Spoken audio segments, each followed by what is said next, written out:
वित्त मंत्री निर्मला सीतारमण के बजट पेश करने के बाद ही पूरे देश के किसानों को उम्मीद जगी है कि अब कृषि जगत में कुछ किसानों को फ़ायदा पहुंचेगा, क्योंकि इस बार पिछले साल से ज़्यादा बजट इस बार किसानों और कृषि के लिए दिया गया है।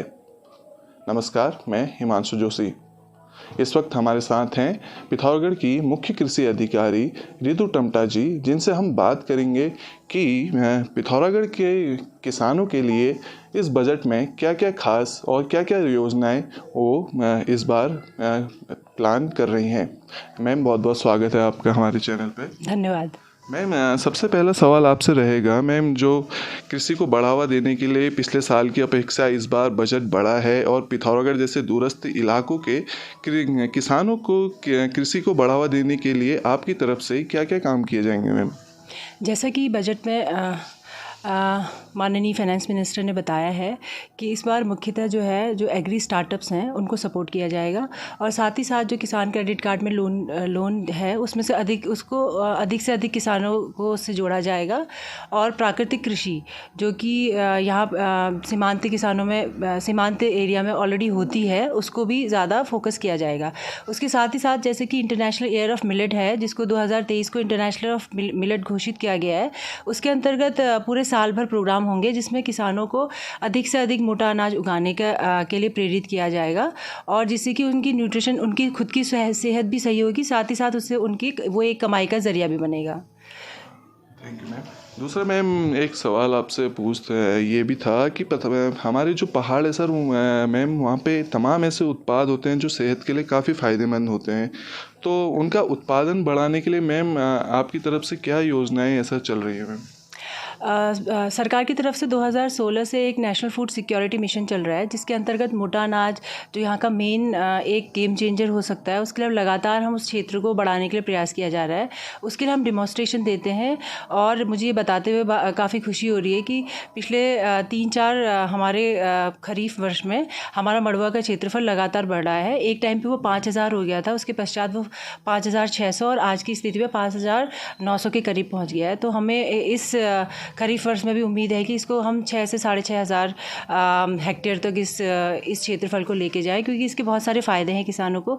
एक तो ये है कि किसान इस बार सहकारिता ने किसानों से मड़वे की खरीद करी है, जो कि MSP पे करी है, और अधिकतर उन्होंने किसानों को प्रोत्साहित करने के लिए गाड़ियों के थ्रू, मतलब गाँव में जाके ही मड़वे का कलेक्शन करा है। तो आने वाले टाइम पर यदि किसान इसको ज़्यादा से ज़्यादा उगाएंगे तो उनको बहुत फ़ायदा होगा, क्योंकि इसमें जो है सिंचाई की बहुत कम से कम आवश्यकता होती है, और साथ ही साथ इसमें रोगों का भी प्रकोप जो है और फसलों की अपेक्षा कम होता है।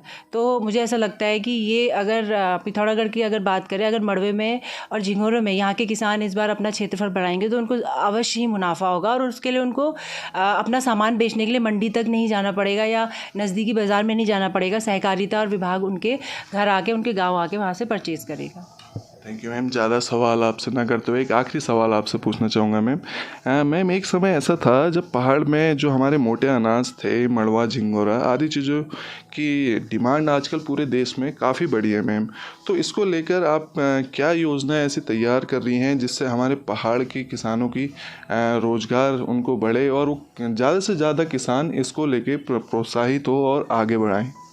मड़वे का आजकल सेहत की दृष्टि से बहुत ज़्यादा ये यूज़फुल है, क्योंकि अधिक से अधिक लोग हेल्थ कॉन्शियस हो गए हैं।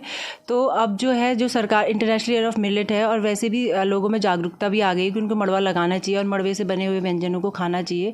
तो इसके लिए हम लोग भी लगातार प्रयास कर रहे हैं। साथ ही साथ हमारी एक स्कीम है परंपरागत कृषि विकास योजना, उसके अंतर्गत जो है हम जो हमारे मेन एरियाज़ हैं, जैसे गंगोली हाट की मार्केट या चौकोड़ी जहाँ काफ़ी सारे टूरिस्ट आते हैं, या मुंशारी जहाँ बहुत सारे टूरिस्ट आते हैं देश विदेश से, वहाँ पे हम छोटे छोटे अपने स्टोर्स खोलने जा रहे हैं, जिसमें कि स्थानीय उत्पादकों को ऑर्गेनिक उत्तराखंड के नाम से बेचा जाएगा। उसी क्रम में हम संभवतः इस महीने एक स्टोर लॉन्च भी करेंगे। बहुत बहुत धन्यवाद मैम हमसे बात करने के लिए।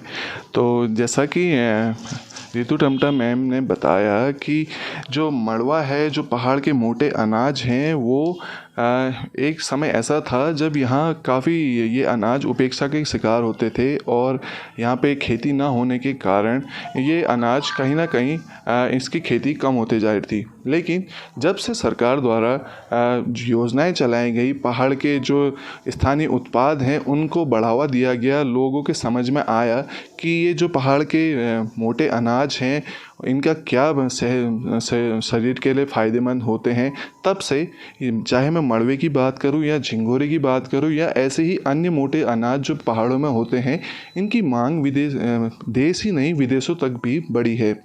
तो अब आशा करते हैं कि पिथौरागढ़ का कृषि विभाग इन जो हमारे पिथौरागढ़ के जो परंपरागत अनाज हैं उनको कैसे लोगों तक पहुंचाता है, जिससे ज़्यादा से ज़्यादा किसानों को यहाँ रोज़गार मिल सके।